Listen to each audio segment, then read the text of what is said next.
Ameslaria gara bai, eta gure amets horiek borrokaz errealitate bilakatu daitezkeela argi dugu.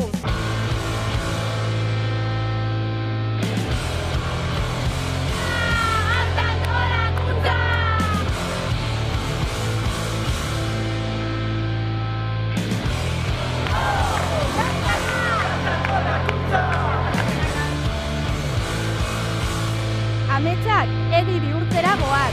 Euskal Herri aske, sozialista eta feminista irabaztera goaz.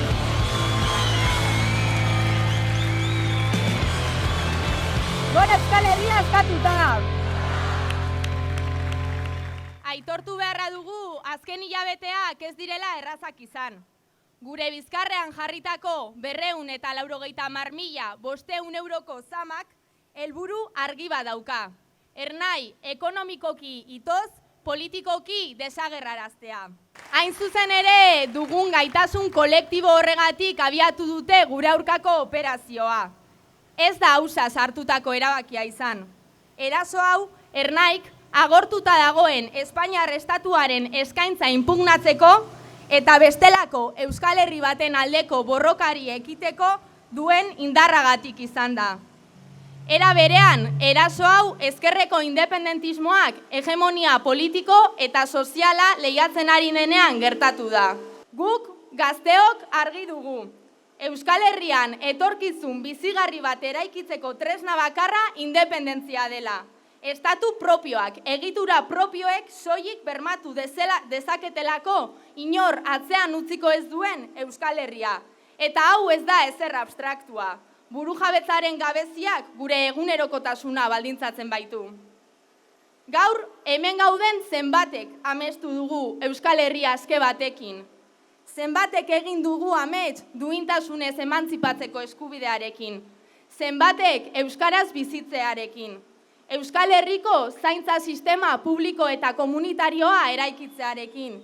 Merkantzia gixak erabiliak ez garen lan duinak izatearekin. Hezkuntza sistema propio batekin.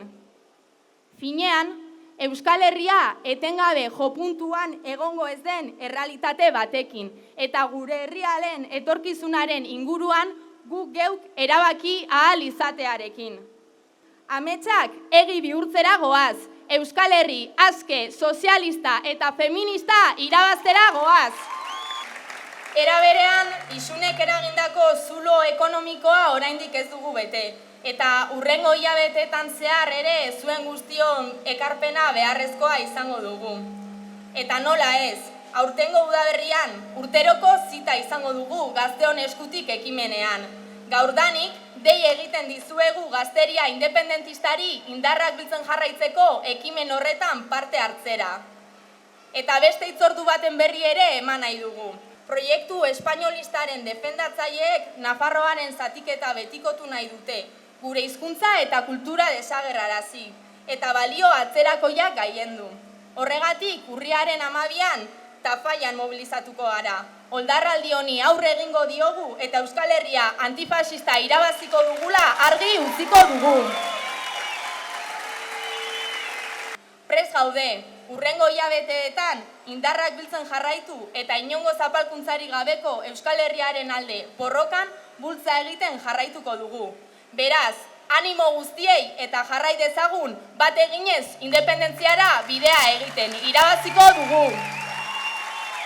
Gora Euskal Herria askatuta! Gora Euskal Gazteria! Gora Ernai!